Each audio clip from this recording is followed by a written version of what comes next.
বসুন্ধরা টিউটোরিয়ালের পক্ষ থেকে তোমাদের সকলকে জানাই স্বাগত। আজকে আবার একটি নতুন ভিডিও নিয়ে তোমাদের কাছে উপস্থিত হয়েছি। ক্লাস 10-এর ভূগোল বিষয়ের প্রথম অধ্যায় নদীর কার্য সৃষ্ট ভূমিরূপ সম্পর্কে আজকে আমরা আলোচনা করব। এর আগের ক্লাসে আমরা আলোচনা করেছিলাম এই নদীর কার্য সৃষ্ট ভূমিরূপের আগে যে পর্যায়ন, অবরোহণ, আরোহণ সম্পর্কে আলোচনা করেছিলাম। তো আজকে তার পরের টপিক নদীর কার্য সৃষ্ট ভূমিরূপগুলি সম্পর্কে তোমাদের কাছে উপস্থাপন করব। তো এখানে যে কোশ্চেন অ্যান্সারগুলো একসাথে এক লাইনে অর্থাৎ ওয়ান লাইনের আকারে তোমাদের কাছে তুলে ধরা হয়েছে, যাতে তোমাদের সময় এবং কষ্ট দুটোই সাশ্রয় হয়। তো তোমাদের করতে হবে কি, ভিডিওটি প্রথম থেকে শেষ অবধি দেখো এবং কিছু কিছু জায়গায় টাইপিং মিস্টেক রয়েছে, তো সেগুলোকে তোমরা ইগনোর করবে। আমি শুধু তোমাদেরকে বুঝিয়ে বলে দিচ্ছি। এখানে যে কোশ্চেন অ্যান্সারগুলো রয়েছে এগুলো বিগত PYQ অর্থাৎ 10 বছরের প্রিভিয়াস ইয়ার কোশ্চেনগুলোকে পর্যালোচনা করে তোমাদের সামনে উপস্থাপন করা হয়েছে। তো চলো দেরি না করে আজকে আমরা নদীর কার্য সৃষ্ট ভূমিরূপ সম্পর্কে আলোচনা করি। 1 নম্বর, সমুদ্র ও ভূপৃষ্ঠ থেকে বায়ুমণ্ডলে জলের সঞ্চালন এবং ভূপৃষ্ঠ ও ভূগর্ভের মধ্যে পুনরায় ফিরে আসার যে চক্রাকার আবর্তন প্রক্রিয়া তাকেই জলচক্র বলা হচ্ছে।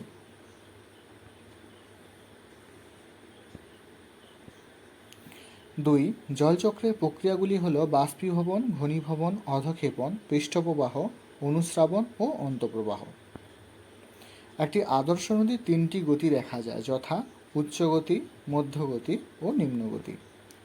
নদীর জলের উৎসগুলি হল তুষার, বরফ, হিমবাহ গলা জল, বৃষ্টির জল, প্রসবন থেকে বেরিয়ে আসা জল এবং ভৌমজল। ছোট ছোট নদীগুলি যখন বড় প্রধান নদীর এসে মিলিত হয় এবং জলের পরিমাণ বৃদ্ধি করে, ওই ছোট নদীগুলিকে উপনদী বলে, যেমন যমুনা। প্রধান নদী থেকে বিভিন্ন শাখায় নদীগুলি যখন বেরিয়ে ওই বিচ্ছিন্ন নদীগুলোকেই শাখা নদী বলে। অর্থাৎ প্রধান নদী থেকে প্রধান নদীর জলকে যখন একেবারে সমপ্রবাহে চলে আসে নদীগুলি, তখন বিভিন্ন আঁকাবাঁকা পথে প্রধান নদী থেকে বিভক্ত হয়ে যায়। তো সেগুলোকেই বলা হচ্ছে তার শাখা নদী, যেমন ভাগীরথী ও পদ্মা।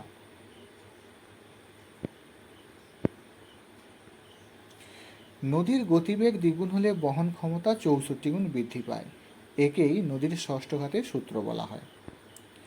নদীবর্তন হলো নদীর জলের ঋতুভিত্তিক পরিবৃত্তি। কোনো একটি নির্দিষ্ট স্থানের উপর দিয়ে প্রতি সেকেন্ডে যত ঘন মিটার জল বয়ে যায় তাকে কিউমেক বলা হয়। কোনো একটি নির্দিষ্ট স্থানের উপর দিয়ে প্রতি সেকেন্ডে যত ঘন ফুট জল বয়ে যায় তাকে কিউসেক বলে। এখানে কিউমেক ও কিউসেক হলো নদীর জলপ্রবাহের একক। যে উচ্চভূমি দুটি নদী গোষ্ঠীকে পৃথক করে সেই উচ্চভূমিকে জলবিভাজিকা বলে। 2 বা ততোধিক নদী যে স্থানে মিলিত হয় সেই স্থানকে নদীর সঙ্গম বলে, যেমন গঙ্গা ও তার উপনদী যমুনার সাথে মিলিত হয়েছে এলাহাবাদে। পৃথিবীর বৃহত্তম নদীদ্বীপের নাম হলো এলাহদা মারাজো।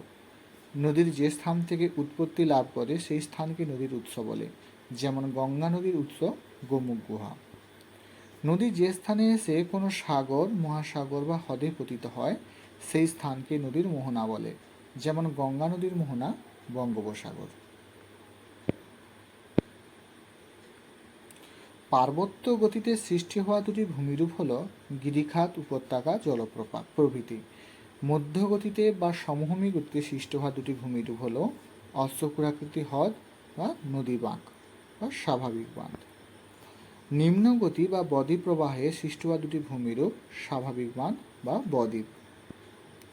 নদী সংক্রান্ত শাস্ত্রকে এক কথায় বলা হয় পোটামোলজি। পার্বত্য গতিতে কোন প্রক্রিয়ায় নদী খাতে মন্থর সৃষ্টি হয়? অবঘর্ষ প্রক্রিয়ায়। অবঘর্ষ প্রক্রিয়ার দ্বারাই কি হয়? নদীর তলদেশে মন্থকূপ সৃষ্টি হয়। পৃথিবীর বৃহত্তম নদী অববাহিকা হল আমাজন নদীর অববাহিকা। ভারতের বৃহত্তম নদীদ্বীপটি হল মাজুলি দ্বীপ, যা আসামে অবস্থিত। পলল শঙ্কু হাত পাখার মতো দেখতে হলে তাকে পলল ব্যঞ্জনী বলা হয়। নিক বিন্দুতে জলপ্রপাত সৃষ্টি হয়। নদী 5টি প্রক্রিয়ায় ক্ষয় কার্য করে, যথা অবঘর্ষ, ঘর্ষণ, দ্রবণ, জলপ্রবাহজনিত ক্ষয় ও বুদবুদজনিত ক্ষয়। নদী 4টি প্রক্রিয়ায় বহন কাজ করে থাকে, যথা ভাসমান, লম্ফদান, আকর্ষণ ও দ্রবণ।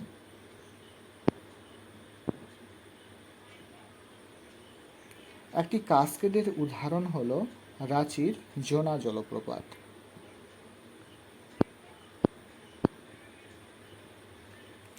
নদীবাহিত নুড়ি বোল্ডার নদীর গতির সঙ্গে গতিপ্রাপ্ত হয়ে লাফিয়ে লাফিয়ে নদীর তলদেশ ক্ষয় করার প্রক্রিয়াকে অবঘর্ষ বলে। প্রপাতকূপ জলপ্রপাতের পাদদেশে তৈরি হয়। পৃথিবী খ্যাত কলোরাডো নদীর গ্র্যান্ড ক্যানিয়ন আমেরিকা যুক্তরাষ্ট্রে অবস্থিত। জলপ্রপাত ধাপে ধাপে নেমে এলে তাকে কাস্কেড বলে।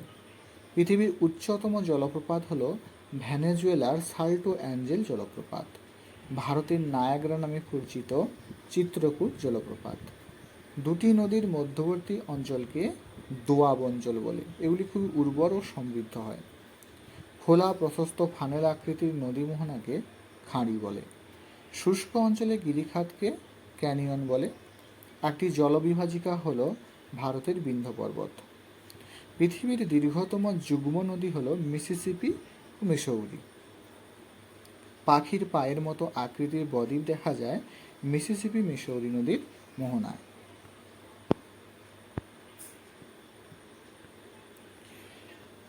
পলল শঙ্কু ও পলল ব্যজনী গঠিত হয় পর্বতের পাদদেশে। পৃথিবীর বৃহত্তম বদ্বীপ হল গঙ্গা ব্রহ্মপুত্র বদ্বীপ। ভারতের যে নদীর মোহনায় কোনো বদ্বীপ গড়ে ওঠেনি তা হল নর্মদা নদী। বিশ্বের গভীরতম গিরিখাত কোনটি? কালীগণ্ডক নদীর গিরিখাত। পৃথিবীর বৃহত্তম জলবিভাজিকা হল মধ্য এশিয়ার পার্বত্যভূমি। ভারতের বৃহত্তম অশ্বক্ষুরাকৃতি হ্রদ বিহারের কানওয়ার হ্রদ। নদী বাঁকের কোন দিকে ক্ষয় বেশি ঘটে? অবতল দিকে। পৃথিবীর দীর্ঘতম খাঁড়ি ওব নদীর মোহনায় অবস্থিত। সুন্দরবনের নিউমুর ও লোহাচড়া দ্বীপ দুটি বিশ্ব উষ্ণায়নের প্রভাবে সম্পূর্ণ নিমজ্জিত হয়েছে। ভারতের গ্র্যান্ড ক্যানিয়ন কৃষ্ণা নদীতে দেখা যায়। মধ্যগতিতে নদীর প্রধান কাজ পার্শ্বক্ষয় ও বহন কাজ। নিম্ন গতিতে নদীর প্রধান কাজ সঞ্চয়।